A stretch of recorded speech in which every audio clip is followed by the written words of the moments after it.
ونصلي على رسوله الكريم أما بعد فقد قال الله تعالى في القرآن الكريم وفي القرآن المجيد أعوذ بالله من الشيطان الرجيم بسم الله الرحمن الرحيم إن الشيطان لكم عدو فاتخذوه عدوا. அருமைக்குரிய சகோதரர்களே, பெரியவர்களே, இன்று நாம் பார்க்கக்கூடிய தலைப்பு விரோதி ஷைத்தான் எனக்கூடிய தலைப்பின்கள் தான் பார்க்கின்றோம். நமக்கு எல்லாத்துக்குமே தெரியும், ஷைத்தான் என்பவன் நம்மளுடைய விரோதி என்பதை மட்டும் நாம் தெரிந்திருக்கின்றோம். ஆனால் நம்மை அறியாமலே நம்மிடத்தில் ஷைத்தான் ஊடுருவிக் கொண்டேதான் இருக்கின்றான். அல்லாஹ் சொல்லும் பொழுது சொல்லி காட்டுகின்றான். அல்லாஹ்விடம் அவன் சபதமிட்டு வந்தவனாக இருக்கின்றான். ஷைத்தான் எப்படி சபதமிட்டு இருக்கின்றான்? நீ படைத்த இந்த மனித வர்க்கத்தை நான் கெடுத்தே தீருவேன் என்பதாக அல்லாஹ் தஆலாவிடம் அவன் சபதமிட்டிருக்கின்றான். அல்லாஹ் சொல்லும் பொழுது சொல்லி காட்டுகின்றான், இன்ன ஷைத்தான லக்கும் அதுபுன் ஃபத்தகிதூஹு.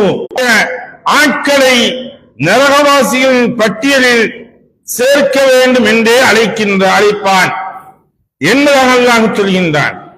மேலும் ஒரு இடத்தில் சொல்லும் பொழுது அல்லாஹ் மற்றொரு இடங்களில் சொல்லும் பொழுது அலம் ஆஹது இலைக்கும் யா பனி ஆதம் அல்லா தஅபுது ஷைத்தான். ஆதமுடைய மக்களே, ஷைத்தானுக்கு பணிந்து விடாதீர்கள் என்று நான் உங்களிடம் ஒப்பந்தம் வாங்கவில்லையா? அவன் உங்களுக்கு சரியான விரோதியாயிற்றே என்று அல்லாஹ் கேட்கின்றான். ஆக இந்த ஷைத்தான் நமக்கு விரோதி என்பதை அனைவரும் நாம் தெரிந்துதான் வைத்திருக்கின்றோம். பல்வேறு இடங்களில் அல்லாஹ் தஆலா இதை உணர்த்தி கொண்டே தான் இருக்கின்றான். ஷைத்தான் ஒண்ணு இல்லைங்க. எதனால ஷைத்தான் ஆனா? அல்லாஹ்வுடைய சாபத்துக்கு ஏன் உள்ளானா? அவனுடைய அந்த ஈகோ, ஒரே ஒரு விஷயம் தான் அவனுடைய ஈகோ.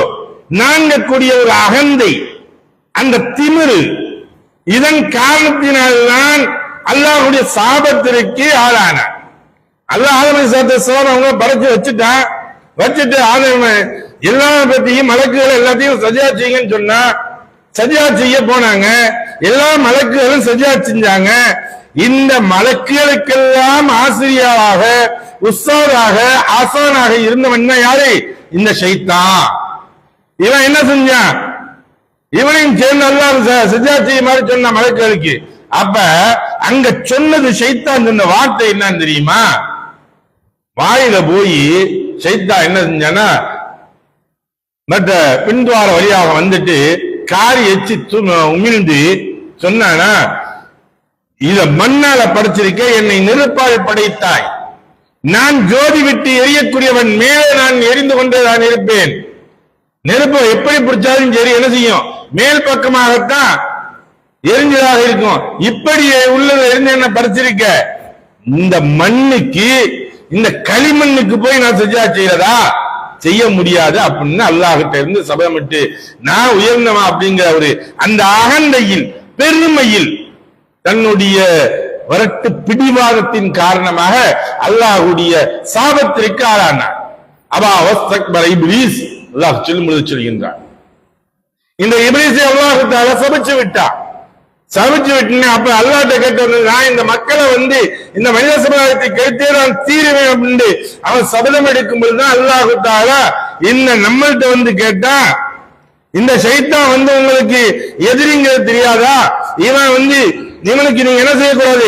அழிவுக்கூடாது, என்னை நீங்க ஏற்று நடக்கணும் அப்படின்னு சொன்ன. அதுல ஒரு சிலர்களை தவிரத்தான் ஈமான் கொண்டவர்கள் யார் இருக்கின்றார்களோ அவர்களை தவிர மற்றவர்கள் எல்லாம் நடந்துருவாங்க, சைத்தானுக்கு உடன்பட்டவர்களாகத்தான் போய்விடுகின்றார்கள். நிச்சயமாக அவர்கள் தன்னை பின்பற்றவர்கள் என்று இப்லீஸ் எண்ணத்தை உண்மை என்றே அவன் கண்டு கொண்டான். ஆகவே நம்பிக்கை கொண்ட சிலரை தவிர மற்றவர்கள் அனைவரும் அவனையே பின்பற்றுவார்கள் என்பதாக அல்லாஹ் சொல்கின்றான். وَلَقَدْ صَدَّقَ عَلَيْهِمْ إِبْلِيسُ லன்னஹு ஃபத்தபஹு இல்லா ஃபரீகன் மினல் முஃமினீன் என்பதாக அல்லாஹ் அந்த வார்த்தையை சொல்லி காட்டுறான். அப்ப இந்த முஃமின்கள் யார் ஈமான் கொண்டாரோ அவங்களை தவிர பாக்கி எல்லா பேரும் அந்த இப்லீஸுக்கு ஷைத்தானுக்கு போயிடுவாங்க. ஏன் இந்த இது வருது அப்படின்னா, குழந்தை பிறந்த உடனே இந்த இப்லீஸ் சீண்ட ஆரம்பிச்சுறாங்க. ஒரு குழந்தை பெற்ற தாய்களுக்கு தெரியும், தாய்மார்களுக்கு தெரியும், குழந்தையை அழுகச் செய்கின்றது என்றால் அப்பொழுது அதனால ஒண்ணும் சொல்றதுக்கு முடியாது, வாய் திறந்து பேச முடியாது, எனக்கு பசிக்குதுன்னு சொல்ல முடியாது, எனக்கு எறும்பு கடிச்சதுன்னு சொல்ல முடியாது, எனக்கு தூக்கம் வருகிறது என்றோ எந்த ஒரு செயலையுமே சொல்ல முடியாது. எல்லா விஷயத்துக்கு என்ன செய்யும், அது அழுகத்தான் செய்யும். ஆனா அந்த அழுகையை வைத்து விளங்கிக் கொள்ளக்கூடியது, புரிந்து கொள்ளக்கூடியது ஒரு தாய்க்கு மட்டும்தான் முடியும்.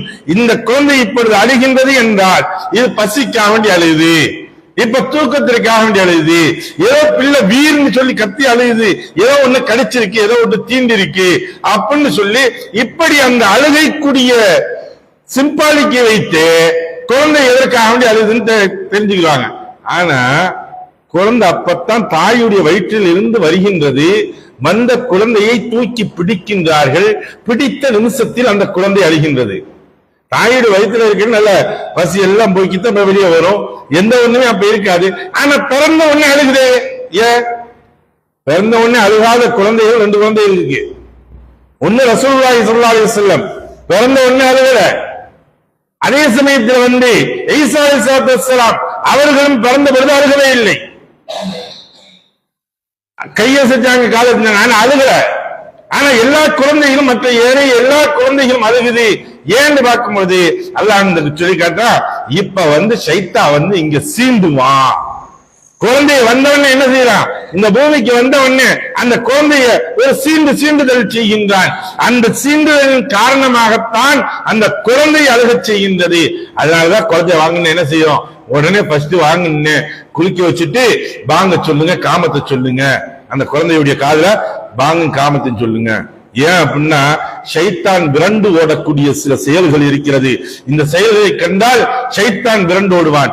ஒன்று, எந்த இடத்தில் பாங்கு சொல்லப்படுகின்றதோ, காமத்து சொல்லப்படுகின்றதோ அந்த இடத்தை அந்த சப்தங்களை கேட்கக்கூடாது என்று எந்த அளவிற்கு சப்தங்கள் கேட்கின்றதோ அந்த அளவுக்கு ஷைத்தான் தலை விரிச்சு ஓடுவான். எப்படி சொல்லப்படுது ஹதீஸ்ல, பின்னங்கால் பிடரில் அடிக்க ஷைத்தான் ஓடுவான். அதனாலதான் சில ஷைத்தான்களுக்கு எந்த நல்ல விஷயங்களை கேட்கறது கூட அவங்களால ஜீர்ணிக்க முடியாது.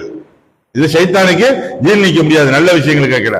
அதனாலதான் எந்த இடத்தையும் பாதுகாப்பு அல்லாஹ்விடம் அஊது பில்லாஹி என்று சொல்லக்கூடிய இந்த வார்த்தையின் காரணமாக ஷைத்தான் விரண்டு ஓடினான், நம்மளை பாதுகாப்பு.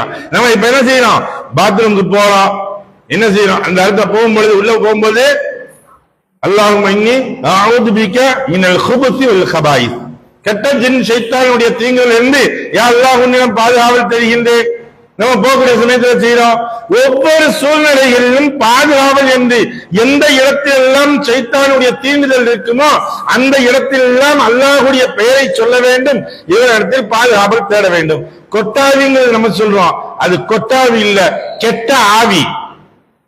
இந்த ஷைத்தான் வாயை திறக்கும் பொழுது கொட்டாவி விடக்கூடிய சமயத்தில் அதனால கையை வச்சு நீங்க வாயை மூடுங்க அப்படிங்கிறாங்க. ரசூலுல்லாஹி சொன்னாங்க, ஏன் அப்படின்னா நீங்க வாய ஆண்டு பிறந்துட்டு இருந்தீங்கடா உங்க வாய்க்குள் ஷைத்தான் உள்ள பூந்துருவான். அதனால என்ன செய்யுங்க, நம்ம உடனே கொட்டாவி வய கையை எடுத்து வாயை மூடி அஊது பில்லாஹி மினஷ் ஷைத்தானிர் ரஜீம் என்பதாக சொல்லணும். இந்த ஷைத்தான் விரண்டு ஓடுவான். பிஸ்மில்லா சொல்லி சாப்பிடணும் அப்படிங்கிறோம். பிஸ்மில்லா அல்லாஹ்வுடைய பெயர்களை சொல்லி சாப்பிடும் பொழுது ஷைத்தான் அங்க நம்ம கூட சேர்ந்து சாப்பிட மாட்டான், இல்ல இந்த இடத்துல உங்களோட சேர்ந்து சாப்பிடுவான் அப்படின்னு ஒவ்வொன்றாக நமக்கு சொல்லப்படுகின்றது. அருமைக்குரிய சகோதரர்களே, பெரியவர்களே, தாய்மார்களே, ஷைத்தானிடம் இருந்து நாம் பாதுகாவல் தேடக்கூடியது ஒவ்வொரு சமயங்களும் இந்த துஆக்களை ஓதுவதன் மூலமாக அஊது பில்லாஹி மினஷ் ஷைத்தானிர் ரஜீம் ஓதுவதன் மூலமாக.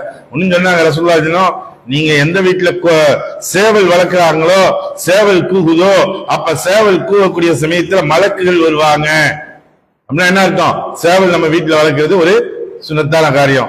அதே சமயத்துல எந்த வீட்டுல கழுதை கத்துதோ இல்ல கழுதை கணிக்குதோ அப்ப ஷைத்தா வர்றான்னு அர்த்தம். அதனால கழுதையுடைய சப்தங்களை கேட்ட உடனே நீ அவுது பில்லாஹி மினஷ் ஷைத்தானிர் ரஜீம் என்று சொல்லுங்கள் என்பதாக நமக்கு சொல்லப்பட்டிருக்கின்றது. எதை கேட்டமோ எதை பேசினமோ அதை விளங்கி நடக்கக்கூடிய நன்மக்களாக வல்லவன் ஆக்கி அருள் புரிவானாக. வாஹிர் தாவனா அல்ஹம்துலில்லாஹி ரப்பில் ஆலமீன்.